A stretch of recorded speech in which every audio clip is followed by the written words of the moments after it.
I have the nice pleasure of welcoming all of you to the Grolier Poetry Bookshop. My name is Carol Minkiti.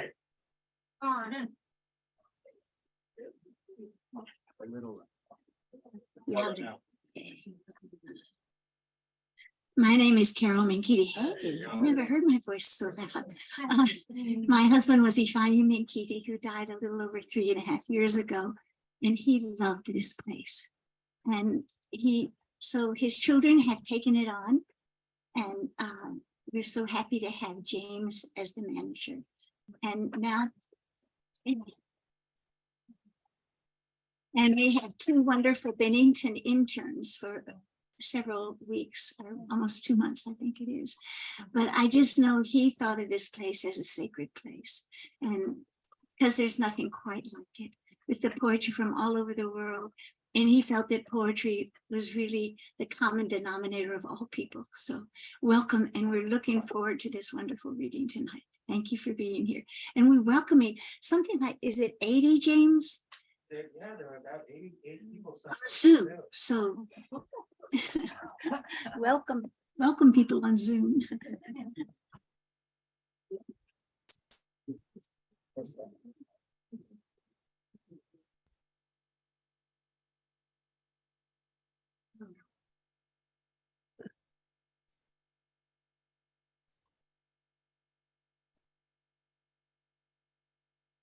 Good evening and welcome to the Grolier Bookshop for our first reading of 2023. My name is Lily Hauser. I'm one of the Bennington interns. Super excited to be here. We're delighted to have Eileen Cleary, Wendy Drexler, Eric Hyett, and Alexis Ivy reading here tonight. Before we begin reading, we ask that you please wear a mask for the duration of the reading and that you please silence your cell phones. The great poet Kathleen Aguero was scheduled to deliver the introductions tonight. However, she has fallen ill and is no longer able to attend in person. On behalf of everyone here at Grolier, we wish her a speedy recovery. Kathleen has graciously provided us with the introductions she planned to give, and we will deliver them on her behalf. Without further ado, Eileen Cleary is the author of Child Ward of the Commonwealth, which received an honorable mention for the Sheila Margaret Motton Book Prize and of 2 a.m. with Keats. In addition, she co-edited the anthology Voices Amidst the Virus, the featured text at the 2021 Michigan State University Filmetry Festival, and founded and is editor-in-chief of Lily Poetry Review Books and Lily Poetry Review.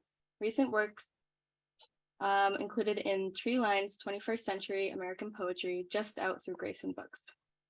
That bio, however, does not begin to capture the beauty and strength of Eileen's poetry, her generosity to other poets, or the extent of her literary citizenship.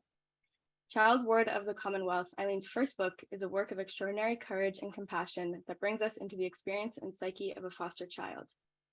Leanie slurps noodles straight from a pan, stuffs liverwurst through porch slats, swallows meatloaf thin sliced and too fast, while the real share dinner in the next room.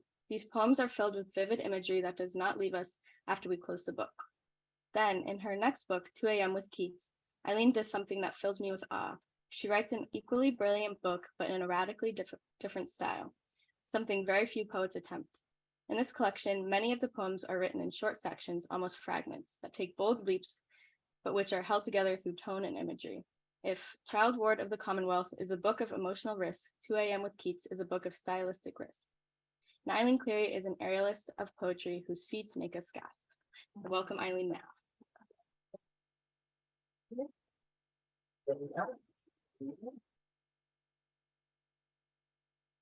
Thank you so much. Thank you, Kathy, and thank you everyone here for being here and everyone at Zoom. And thank you, James and Grolier, for having us. I'm just going to read to begin with a poem from my first book, which appears in the Tree Line anthology, and it is called The Way We Fled. No branch silhouettes the snow, tree limbs cut down by some bastard or buzzsaw, chipped remains scattered afield around the stump, as if they'd tried to escape the carnage the way we fled from my father after school. our legs gave out. He'd gather our grains in a burlap sack, sprinkle us around the corners of the house, soak his roots in whiskey. If you ever find you are defenseless, it's best to compliment the buzzsaw, caress its teeth, pour it a glass of Jack Daniels, let it snarl, wait for the roars to become wheezes, then walk from the field unhurried.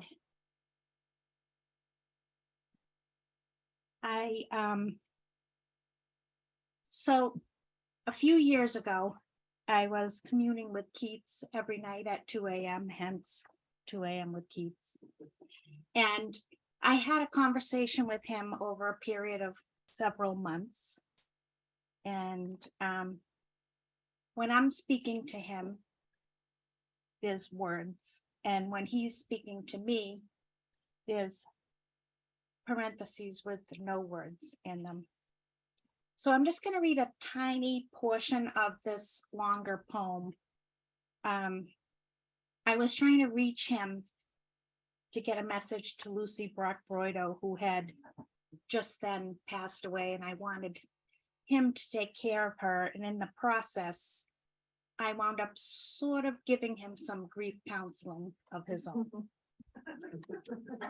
2 a.m. Keats visitations. Your apparition sings in the corner of my room, then listens, ear warm and veined, trained toward me. Lucy said I thought you might be, which makes this the first night of peace. The cattle at the fence breach chew the same grasses the bay mare gnashes, while I absorb what consumes you. I know you've felt it too, death that consumes you. My condolences on your silver dove. Myself, when I'm grandmother, I'll be neither wolf nor whale, but hoarfrost in still weather.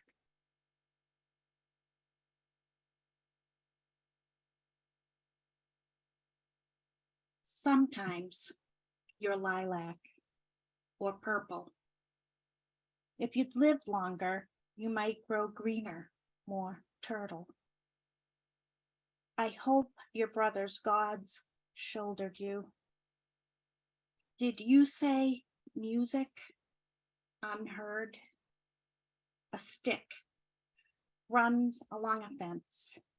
No, a grasshopper sings.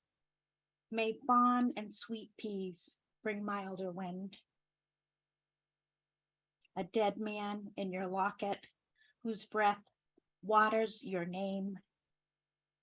How many men have become trees? Now men do this and don't require myths. I'm not your first platonic lover. You're not mine. During winter, mine read to me, her Harvard sweats awkwardly tied, and she wanted to last like the Eucharist and be preserved in vellum. As you go on, your clouds are graying gray. John, don't give your view away. How can we say whose rain it is? Tomorrow's born too soon. Seagulls mew and stamp their feet to mimic rain. Salt marsh mosquitoes fringe the air. A bagpipe blows over the Isle of Mull. For 2 centuries more, the firmament regards the desert. Let's not say it yet. A patch of night left. I'd fill in your colors. Given time, I'd follow you. All right. Anyway, John Keats and I still, commune, but I try to listen more than talk. And I'm just going to finish up with a few poems from a new manuscript about a boy in Modesto, California named Stephen Stainer, who was taken from his home when he was 7 years old and kept for 7 years. And for many different reasons, I was taken from my home as a child and returned after 7 years. So his story has always stayed with me. And I'll just read a couple of poems about him. If Stevie were never taken, I'd stopped seeing the parkway where red ball gas persists long after it closed for business. The service clerk sponging the windshield, dusty as a country road, could finally retire. If I recognized Stevie sluggish in the back seat, I'd see with a sedan's spectacled driver, nearly hairless, hyperglycemic, haphazardly eluding capture, might be fleeing, and I'd pursue him, learning by heart his license plate and face, the hard years of his years, his wintering. I'd rid his Buick's trunk of its church flyers and fake monks, shred the ruse he printed to appeal to the gullible and plain old religious, everyone with a young son. I'd gag his gift to the poor, Mrs. Jones and Mr. Bean. He's out of Grimm's with sleeping pills spilled in the console, coursing through Yosemite. If he leaves no tracks on the packed ground of Tioga Pass, who can follow where he crossed into the camp? I can't think because of the cabin I'd be forced to tour. I might have to touch, not a monster per se, more like eyes torching dry leaves in fire season. Junior Scholastic for Stephen Stainer. The awkward 7th grade, all arms and legs, voices soaring and falling, finally cracking. Guitar strings stretched too tight. Stephen frets under fluorescence, where he reads with the others an article on lost children. This isn't that wildlife magazine where we learn to track backyard animals whose prints vanish when mud meets grass cover. A good ranger looks for clues, a trunk where a buck rubbed its antlers, baby squirrels sussering oak leaves, a hollow where a red fox sleeps. Junior Scholastic says to solve a mystery, be curious. Today brings Stephen as close as he's ever been to telling. How strange the words feel, a fat pigeon's feathers caught from his throat. He chokes. I miss my family, though no one hears. The teacher doesn't mean to brush him aside. It's just that the recess bell rings and the class clamors to play outside. And I'm just going to finish with one more. And it's called, and this is when he returned home. Abducted boy returns home after 7 years. New York Times, March 9th, 1980. He couldn't have known how much his parents would shrink inside their pea green frame house, or that his once small siblings would outsize their twin mattresses, or that his first collie would be fenced only in before's invisible lawn. Now he can only speak of cows and pigs, the farm they once owned before he went missing. During's verboten. Sometimes, if he recalls During, his brain projects that scene on the screen of his sweatshirt pulled over his eyes so that his parents can't see that he did smile in the lost centuries. His memory shows him smoking with friends in the woods or rafting on a lake between two cliffs, If he claps his hand, he can measure the distance between boy then and boy now. Never enough hands to cover his mouth if he dares to share anything blue. Blue geraniums outside a busted trailer. Blue lupines, blue flax, or blue panic attacks. Sometimes the night is blue-black. In his mind maps the migration of the one wail no one else can hear. Meanwhile, cicadas broadcast their secrets. They timble their miniature drums, spreading their news instead of hiding in their rooms or staying out late after school. Thank you.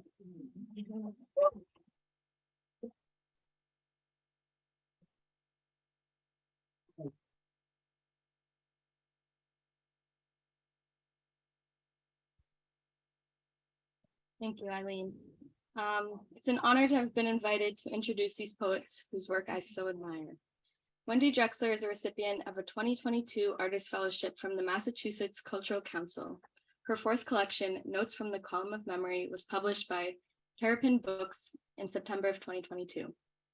Previous collections include Before There Was Before. Her poems have appeared in Barrow Street, J Journal, Lily Poetry Review, Nimrod, Pangreas, Prairie Schooner, Salamander, Solstice, South Florida Poetry Review, Sugar House, the Atlanta Review, the Mid-American Review, the Hudson Review, the Three Penny Review, and the Valparaiso Poetry Review, among others.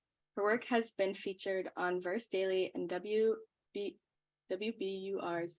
Cognoscenti and in numerous anthologies. She's been the poet in residence at New Mission High School in Hyde Park, Massachusetts since 2018, and is programming co-chair for the New England Poetry Club. An impressive bio indeed, and her latest book, Notes from the Column of Memory, is equally impressive. A close observer of both nature and human behavior, Drexler's imagery is striking, making the familiar startling and new.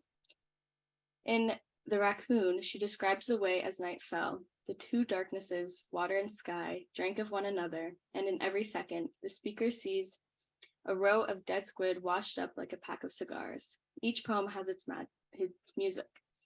You were struck in the hospital, I too numb and under the thumb of something huge, unspeakable. Here are the lines, give us not just the direct rhythm of numb and thumb, but also the subtle music of hospital unspeakable. And this careful observation, this discerning ear has earned the poet the kind of wisdom that advises us. Sometimes you see a column of stones and think it's a mountain. Sometimes what seem like a mountain is only a pile of stones. Please welcome Wendy Drexler.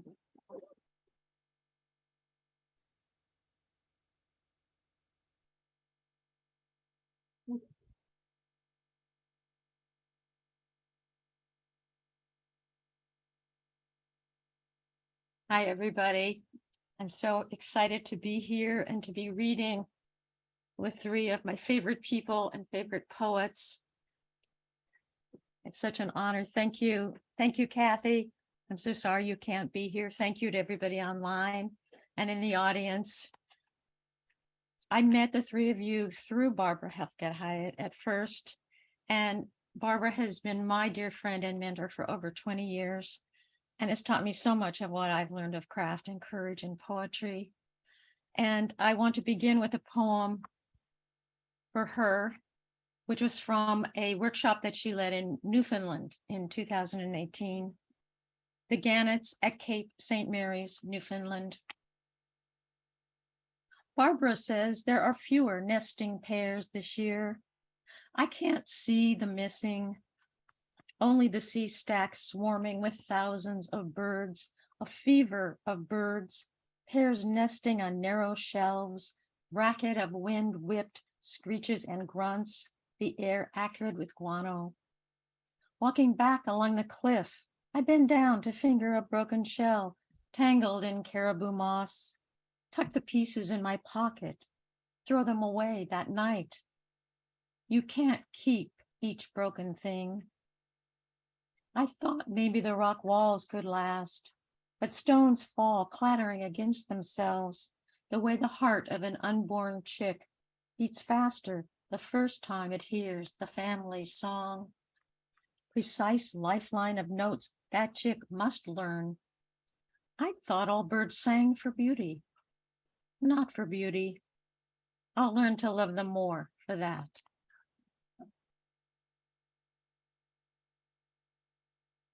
Corral. Somewhere my father had another whole family I didn't know, a wife I didn't know, hardly ever saw. One son and a younger son. Somewhere he lived with all of them in a house. I went to that house once. Was it brick? Maybe a lawn, some trees living happily ever after. I lived with my mother. My father came for me on weekends. Once he told me a secret about this family. One of his sons wasn't his real son. He told me no one else knew. Perhaps he told me this to make me feel special because I was his favorite child, his only daughter. I liked keeping his secret. He trusted me with it. I guarded it desperately. It charged around inside me like a herd of horses galloping across a vast bare plain. To keep the horses safe, every time I saw my father, I wore the red cowgirl boots he'd bought from me and made of myself a corral.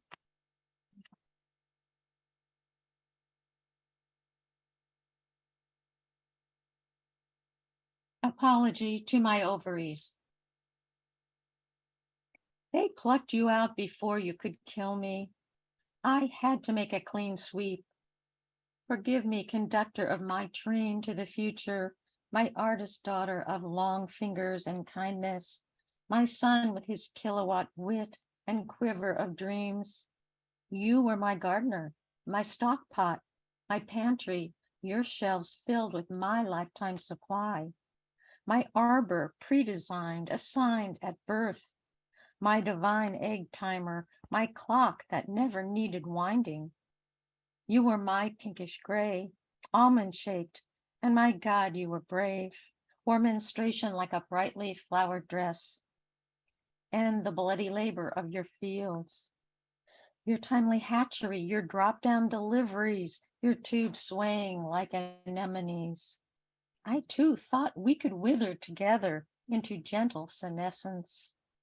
Forgive me for evicting you in your dotage, not even a hearing, your desk cleared in an hour, everything you'd ever carried weighing just over 2 ounces.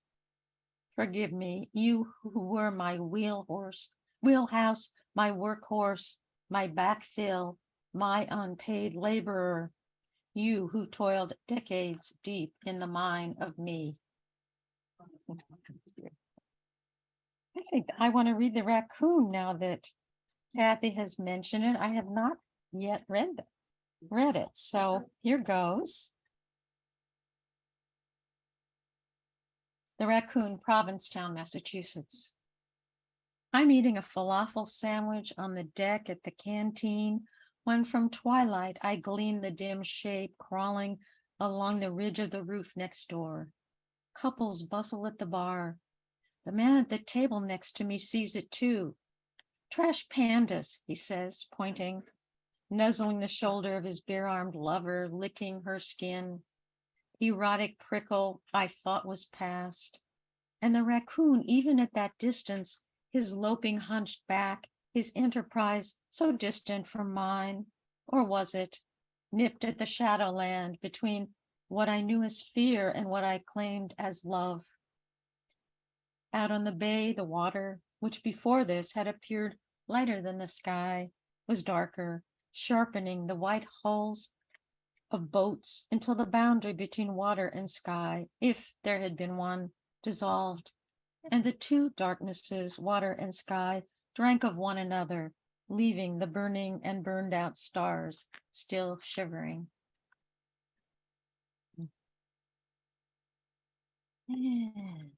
Let's see. Oranges.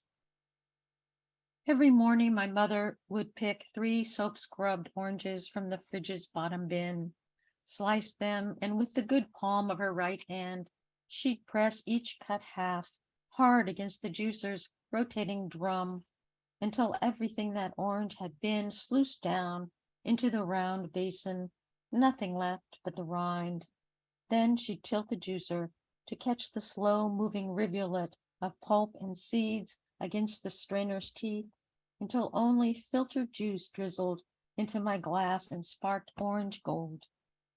The all-at-onceness spilled on my tongue, the hustle of tart and sweet, so sharp it hurt. When my mother died, that burning bore through me, as if I had to do something about it or for it, something I couldn't squeeze out. And I'm going to read a crown of sonnets that was inspired by two things. One was reading Robert Macfarlane's wonderful book, Underland, in which he describes the shamanistic burial of a 40-year-old woman who lived 10,000 BCE in what's now northern Israel, which made me think about rituals around burial and my mother's burial and death, and my relationship with my mother, which also I re-examined through a box of letters I had not read for 50 years from her, that helped me really re-examine this column of memory and see what was there that I hadn't quite realized at the time. The first sonnet describes the shamanistic burial. Burial of a woman with the blackened shells of 86 tortoises. What if 40 shells had been placed in her grave, one for each of her years? I hope they held a shelf for sorrow, eased her husband's grief, for her hair, her size, her voice. A ritual spell, the leg of a boar on her shoulder to widen the way. Could those pelts have kept her from the cold, the 2 stone martins they spread across her body, and liquefaction of her soul that stole, that warmed her breasts? I hope she loved and hard, that the auroch's tail steadied her spine, and the eagle's wingless transport carried her past the uphill grass to outlast time. Sprinkled like holy water, those tortoise shells, with or without the need for heaven, for hell. With or without the need for heaven, for hell, I clutched my bony rabbit's foot for luck, the rabbit dead, the foot chopped off. Cruel the crisp old gold-capped clasp, no blood, no muck. At night in bed I stroked the silky fur, brown and white, slept with the chain so tight around my finger it left a faithful ring. The lore was to kill the rabbit in the night. The graveyard moon, the rabbit sat down crying like a natural child. And I'm stuck on why they placed a hacked off human foot inside that woman's grave. Was that for luck? Must we kill, need we sever, to turn ourselves golden and forever? To turn ourselves golden and forever, that's what we want. But I don't really know what my mother wore for her burial, her lavender altar sway, or did someone sew a shroud? Was she sleeked in the full-length mink my stepfather gave her? Did she crave a slub of silk from her father's vest? Maybe she wanted her easel, her back brace, blue rubber brush to scrub each orange with soap. Where were the lace-up Oxford she needed, her ankles weak? Where was our family dog, or his leg bone at least? And what did she say last visit in Maine as she was vanishing at 56, after brief remission? I forget what she said. Forgive me, I didn't listen. I forget what you said. Forgive me, I didn't listen until now. Your voice in your letters 50 years ago. It's clear that something sharp had come between us. Barbs, worry, wishes, and warnings and scolds. Closing my eyes, I smell your geraniums, the ones with leaves like tongues, their ruddy scent. Your knack for tackling dandelions. You loved your hands in dirt. To nurture growth meant pinching back the blooms. All those years you circled my pool. Stay out of the deep end, stay out of the sun. Too many be sure tos and shouldn'ts. The spills I'd left on the counter, unsure of myself and whatever I'd done. How hard you were trying to love your daughter. What trouble we had, what turbulent water.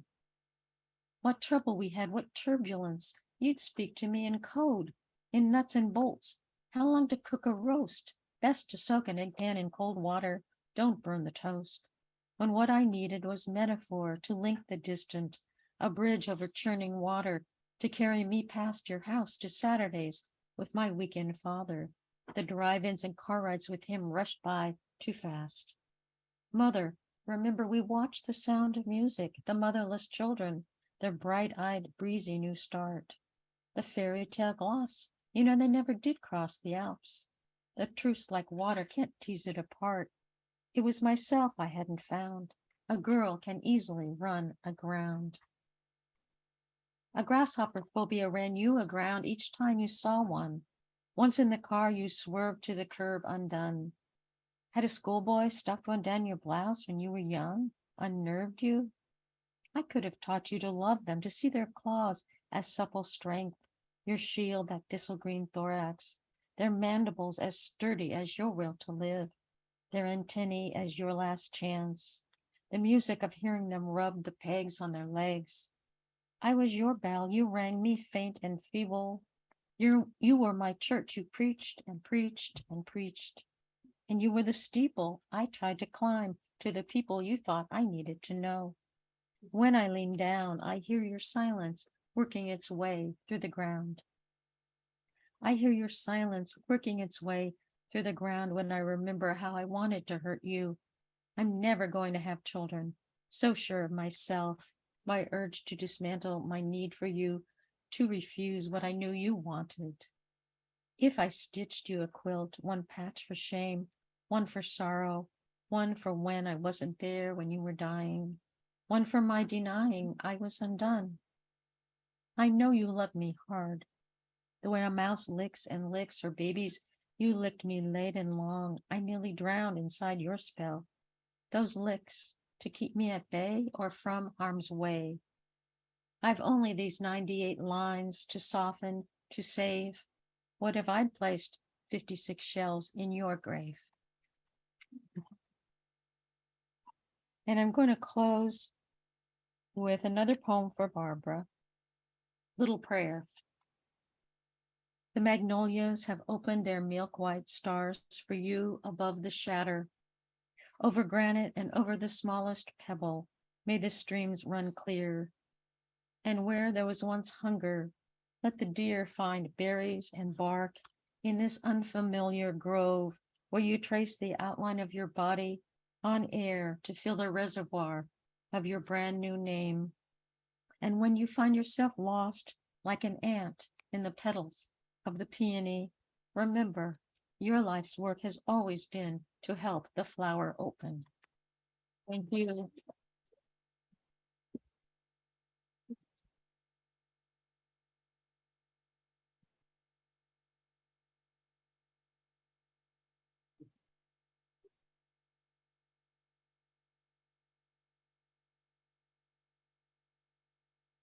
All right.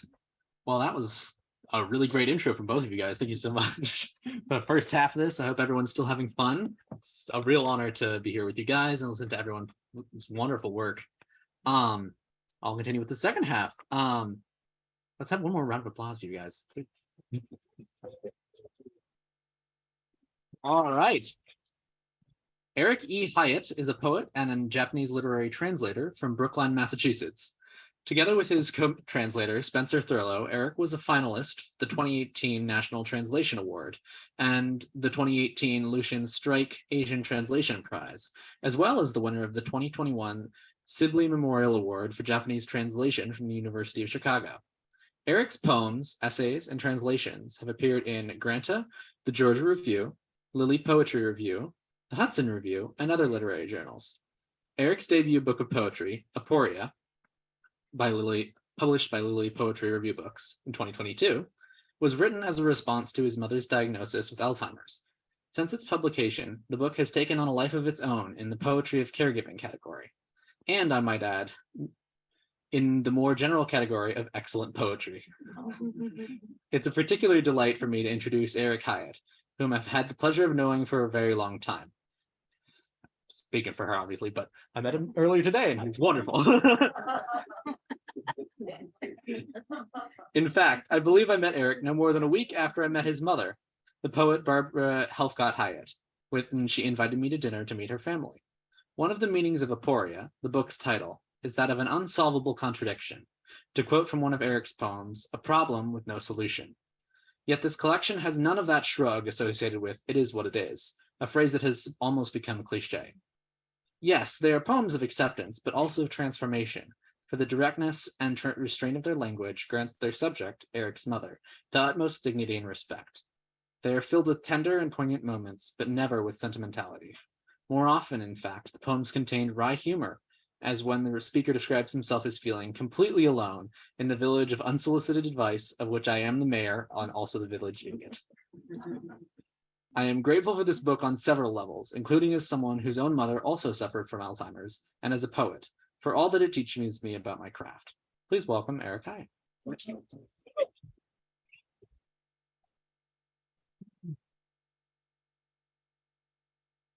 All right, I'm gonna get all settled for a second. Thank you, Star. That was amazing.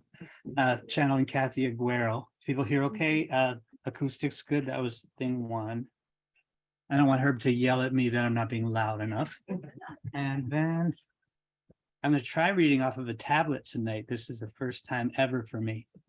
So this place, Grolier, was a hangout for my mother, Barbara.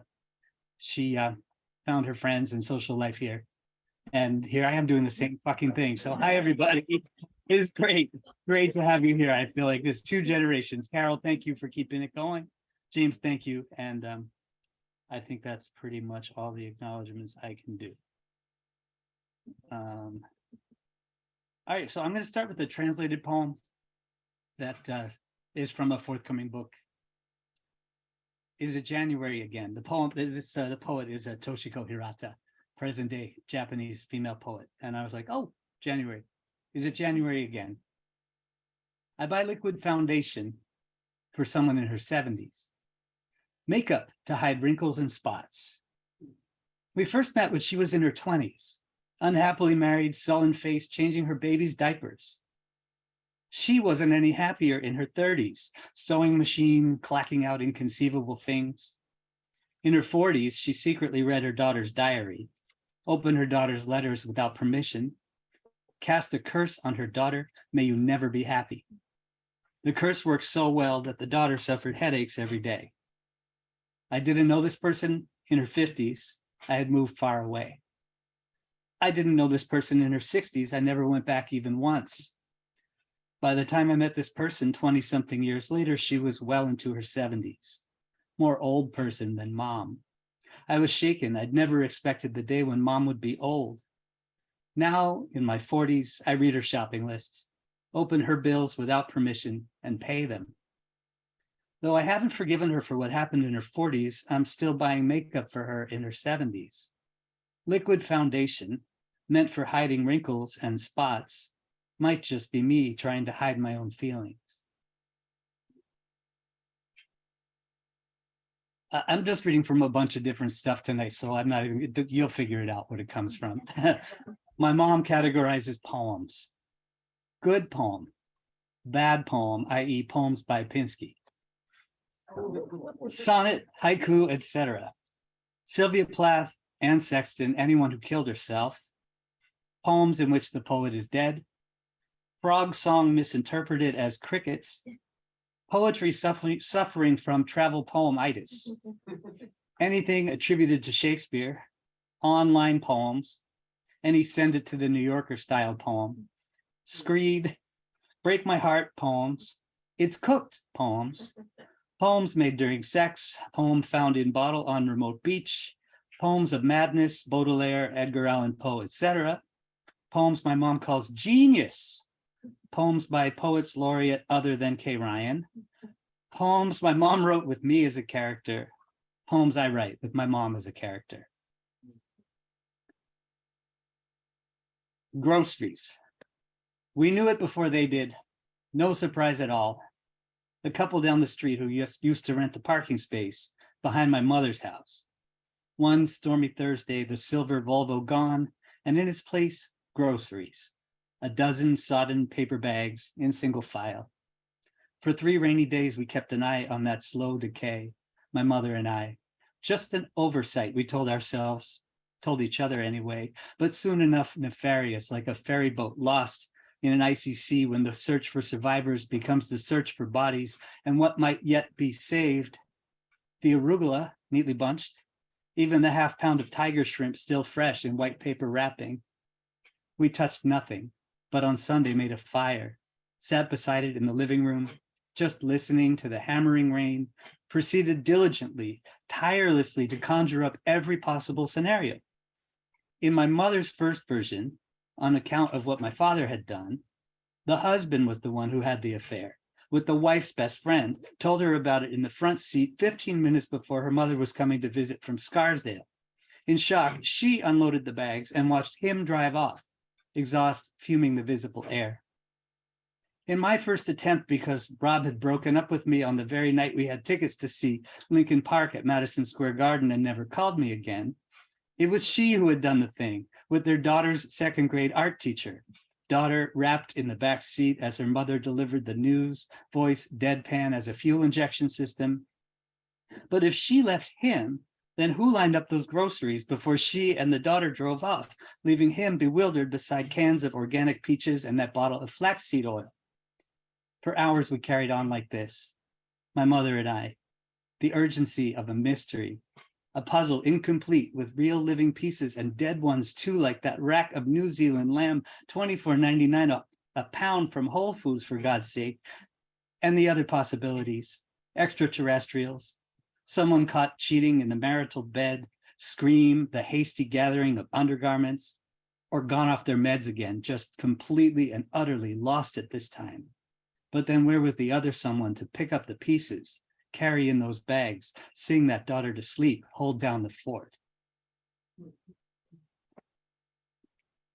In a way, on the way to visit my mom today at Newton Wellesley Alzheimer's, there was a verbal warning from my GPS, roadkill on road ahead. Teddy was with me. If it's a bird, I told him, I'm just going to plow right through. The road was studded with neon orange maples. I drove another 1,000 feet without knowing what to expect. Teddy said, looks like a raccoon. Second lane from the right, my lane. I swerved gently, as I did last time when my mom asked if Teddy and I were her two sons. I pat her hand with mine and I say, in a way. Wendy, I loved your raccoon poem, by the way. I teach that poem in my workshop regularly. It's one of my favorites. Zoom training. Today's topic is eye contact. How to seem to be looking at the viewer when there is no viewer. Move the decorative box behind you 2 inches down stage, she says, and go get a flat plate with some fruit and set it on the box. The fruit I chose was oranges. Get rid of the top orange, Katha, the trainer tells me, and move that lamp 2 inches to the left. I tell her that lamp can't move to the left, unfortunately. Oh, well, she says.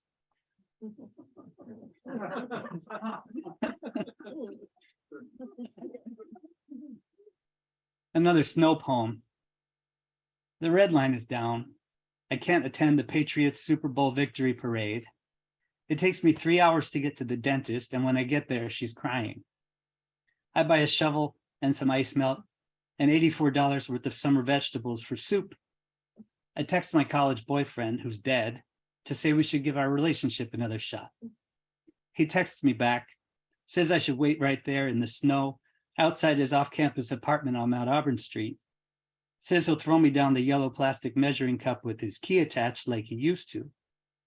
The snow is blackened with toxic chemicals. The snow is flavored with white male Ivy League privilege. The snow is tainted with my terrible, relentless, soul-destroying nostalgia and HIV and dog pee and the depth of my despair.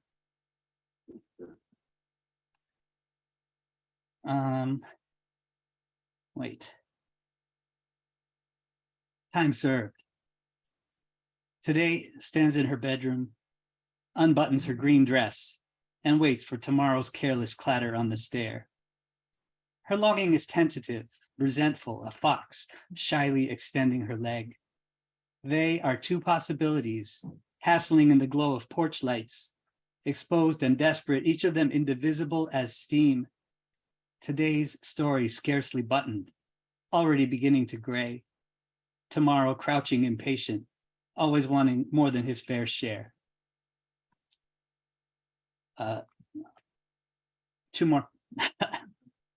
Robot Diary 3021 Q10, boyfriend. Hurt me, robot, I command, which he knows he can't do, on account of the first and second laws of robotics. He takes a playful swipe at me with a titanium arm. Blushing a little, I can tell he gets that twinkle in his positronic eyes. At night, he lets me push his buttons. Then I read him poetry. He likes C.K. Williams. This is how men renounce. This is how we obliterate. Mornings, he makes me bacon, crispy and soft at the same time, electrons flowing perfectly in the same direction. I tell him I like bacon, and his eyes flash blue. We sleep in deep space, our bedroom empty and cold. But worry lights his circuit board, and I know he's thinking about the Mars rover again, all alone up there.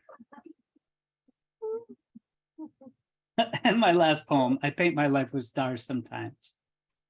Sometimes I go nova and withdraw, take with me all matter and time. Sometimes I'm Jupiter's red storm. Sometimes I deny myself completely, live life that way, lie down in the desert like a good idea and take root there. If stars are fate, let me paint my life with stars that burn into soft compliance, crossing space, come to their cosmic point. Sometimes I'm dust, a neutrino in motion, a boy falling out of the sky. Thank you.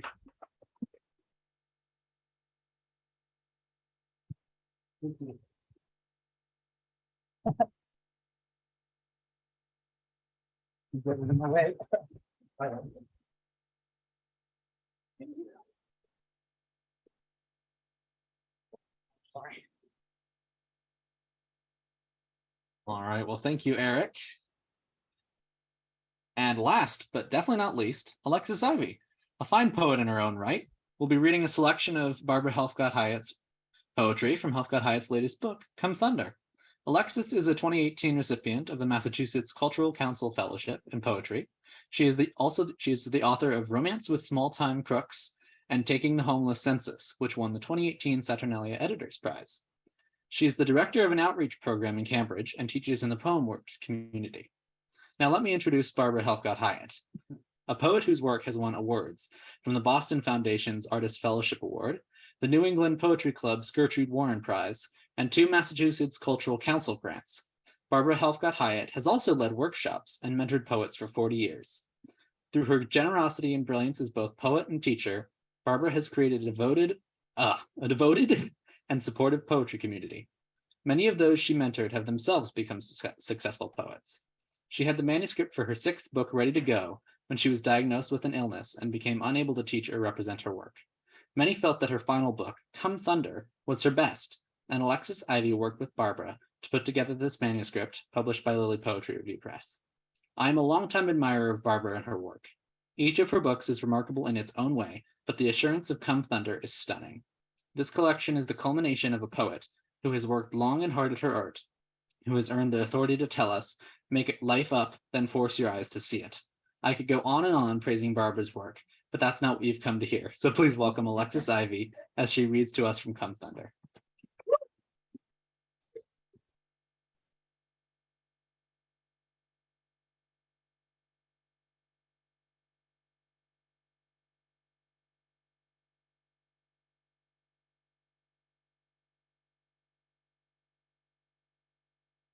Hi, it's great to be here tonight. Thank you everyone for inviting me to read, and it's just great to be in Cambridge and reading live. I am going to begin reading some of Barbara's poems and then finish with some of my own. I just wanted to say that Barbara was my mentor who was unable to read her work at this time, and she helped me find my voice. So it's an honor to be giving her a voice today.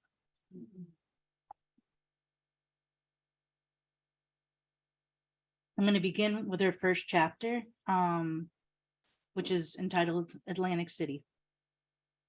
All night the waves. 1. My name is bedtime. Everything is on my floor. All night the waves. All night, the shouting. I am alone among everything on the floor. My small bed, my M&Ms. I am alone, or maybe there's a bear stuffed flatly, not growling, but a kind of motorized grind from behind his red felt lips. My name is Sleepy. The bear will not be quiet. My parents forget me from the living room. 2. My name is Morning. On my street, all the doors are open. Sometimes they're closed. Sometimes there are no grown-ups all day. We have no keys. Nothing of mine breaks here. The doors are solid firmament, and all the keyholes stars. The keyholes kneel to see themselves. The sea breathes every hour. I keep a plaid umbrella on my doorknob. Sometimes I borrow. Sometimes I make a poem of my life.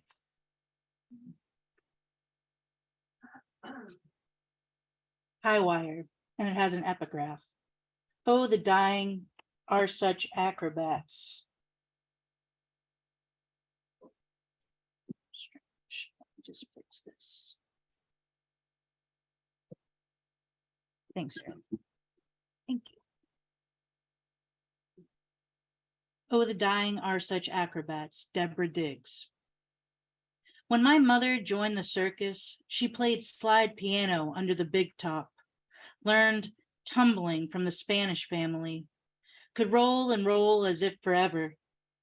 Lunchtime, we'd marvel at the fire eaters, and Tattoo Man would muscle the crescent moon for me. Then she'd practice swinging on the trapeze. Sometimes I'd dance beneath her on the sawdust, or have to climb up part way, talk her down. She was not quite fit for balance.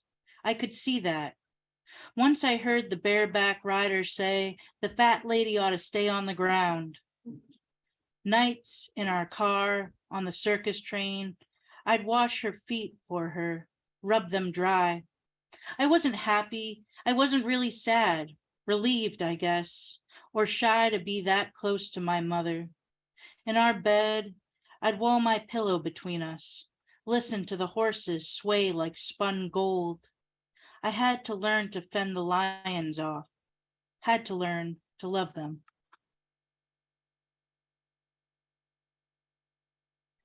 Lifeguard.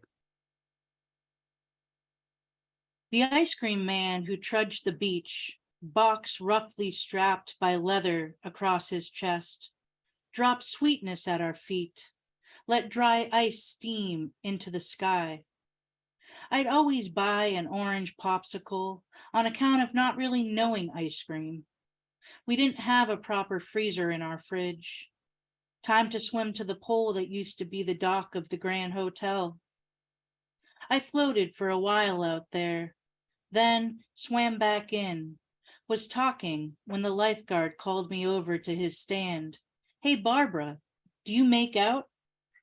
Of course, I said, not thinking, just wondering a little what make out meant. Could she tell my mother if I let the lifeguard kiss me? I want him to kiss me. He said he'd bring a beach towel for a pillow. I'd never shared a pillow with a boy. The sand was warm. I was new and starving for his tongue. I was 13. It was the summer that my father died. My mother, crazy nearly, and the beach chair people still wouldn't talk to me. I didn't know the stars then, didn't know the hung on the sea moon. Afraid I was to look out, unready to know. I'm going to go to our third chapter, which is Proof of the Spinning World.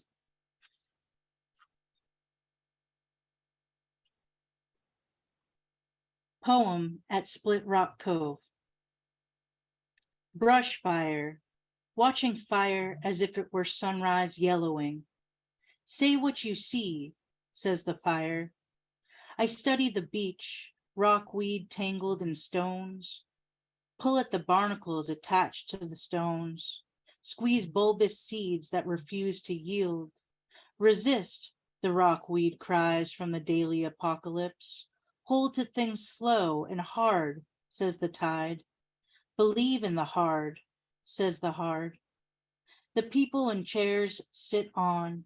A whale blows in the harbor, lifts its life without us in mind. Nothing is as it seems, not the five who stare at the fire, not the tide loudly lapping the fishing pier, not the ladders, not even the pile of empty lobster traps, not expecting a thing at all, though the paint-peeled buoy is bobbing. Be fair, says the buoy. Look again, says the sky.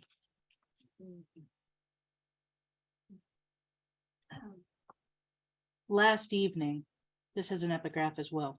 Attention must be paid, Arthur Miller. It didn't merit celebration, just that I decided to sleep in the bed again and rose in darkness from the reading chair, performed some ablutions, then pulled back the covers and sat down on the sheets. I lifted my legs, slid under covers, turned off the bed light, lay for a while, the pillow surprising my hair, faced the ceiling without thought or merit. Trucks come and go in the street. I smile a little, or I don't. I sense the armoire of my body, seek the key. Have rest come like unwilling children called home before dark. Faced right, faced left, and soon it was tomorrow. I swear I wanted to celebrate my return to the customary, but was unaccustomed to self-congratulation, so rose quickly into the new day. In this note to myself, without forethought or erasure, I declare that I have changed. And the last poem I'm going to read is actually dedicated, to Wendy Drexler. It's called Latitude 40 North. No road signs, no instructions in the glove compartment, no way to shift into reverse the rented Renault. The moon is full and screaming orange over onion fields. The sky, not black exactly, mottled like a dog. There seems to be ditches ahead on both sides. I could read by the visor's tidy lamp, unreadable maps. I could try singing or eat dried apples from the bag, but real danger's too thin to swing around. Think dancing, think dandelions come up through a sidewalk crack, despite the odds. Isn't it possible for things to come out right? Maybe someone set out to find me. Are those lights in the distance as steady as stars? Think stars, before there was cosmos. Who has not been lost in this world? I am going to read a couple of my own poems. This first poem is dedicated to Barbara. It's a palindrome form. It's called On the Loss of My Mentor. It sat on her bureau for decades. I pick up that pencil, sharpened down, 60 years saved. Is it a beautiful thing, a thing she found beautiful? She had a home that could be made memory, made realm, where objects matter utterly. A pencil isn't ugly or beautiful, but possible. But possible, a pencil isn't ugly or beautiful, where objects matter utterly. Made memory, made realm. She had a home that could be made a thing she found beautiful. Is it a beautiful thing? Sharpened down, 60 years saved. I picked up that pencil. It sat on her bureau for decades. So I work in Cambridge, so I thought I'd read some poems that were taking place in Cambridge. This is actually from A Crown of Sonnets as well. So I decided to read. Thank you, Wendy. I'm going to start in the middle of The Crown and just read a few. The Crown is called the A Street Shelter. I'm starting on Sonnet 8. I had to take it when I was a child, Pam said, and I nod a yes. I am like her, show up for her, promise I'll be there for all the homeless I can. stow blankets, hand out donated quilts, give people sleeping out in the rain ponchos, feed them protein bars, ham and cheese melts I made before my shift. Nuts I chose for vegan Joe, he likes to be known. And I see her, Pam, drunk, can't leave the ground where she sprawls, because today she's sick of life. I tell her the world I know with a walk-in center for women. My job sweaters me. I'm careful, refuse to bleed, used to bleed. I'm careful, refuse to bleed, used to bleed. I first see Sharon at the end of her intake drunk. She isn't wearing her teeth like she was last week when we were hugging hello at an NA meeting. Share with the group the truth about ourselves. She knows my deep darks, can't have her living here. This is the one place no one can tell on me. This was my safe place for me not to have my history. Maybe she'll leave, maybe she'll want to clean up, maybe she'll go to a program, get sober, have teeth again. Maybe I'll give her my business. I've got your number, she says, Alexis. I've got your number, she says, Alexis. I wasn't there when she took off. It was the morning shift, and she must be in bliss in her new one bedroom. All the walls were pine. She would put up her heirloom curtains. Her kitchen drawers she's filled with silverware stolen from the lunchroom. She died, doped up, so high her needle still in her vein. Kept wishing she were here. I would have Narcaned her not breathing. She was found on her so-new mattress, wrapped in her curtains, hadn't gotten bedding yet. Housing, she finally had it. A headstone. In the God sense of things, a place of her own. In a God sense of things, a place of his own. A man asleep on the bedrock construction site. It's 10 below. He must sting, his moan mildewed with booze. He wants nothing from me. I didn't want to leave him, but I did. I wish he'd wanted a place to go. Outside is where I work, and out here people die. One kid shot, stole pills off the wrong guy. Chicken choked, heart fails, drunk falls downstairs. Tonight I saved no one. I wish I had given him mittens, hand warmers, gloves to wear. I wanted to make the run, would have driven him to shelter so he'd be warmed, yes, would have cleaned the back seat of his sickness. Would have cleaned the back seat of his sickness, just so I could know the eye of one-eyed Sid, his eye torn shut like that, tearless, how it got to be that way, and why it took so long for his left lid to wake, crusted shut each morning, his caged eye. He asked for socks.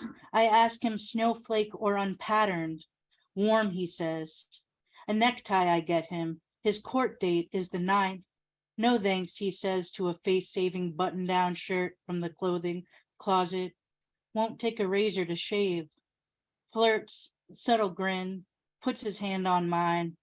You have moonstones, the 2 nicest eyes I have ever known.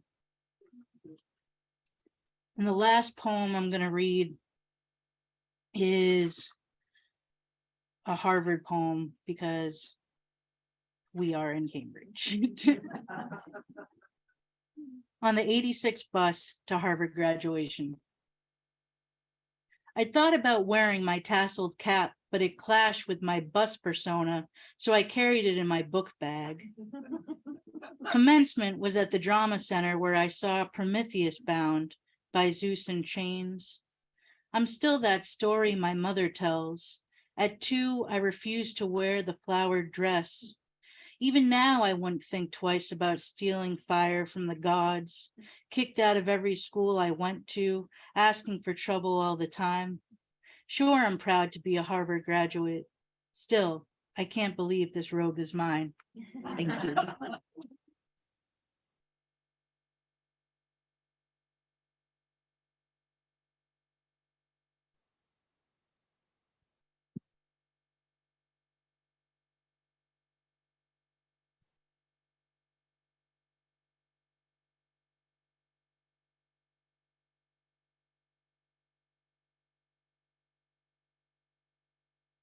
Well, James whipped up a little thing while I was finishing. A little goodbye, a little thank you. So For me and James and everyone here, thank you all for coming tonight. This was absolutely wonderful. Let's give these four wonderful poets another round of applause.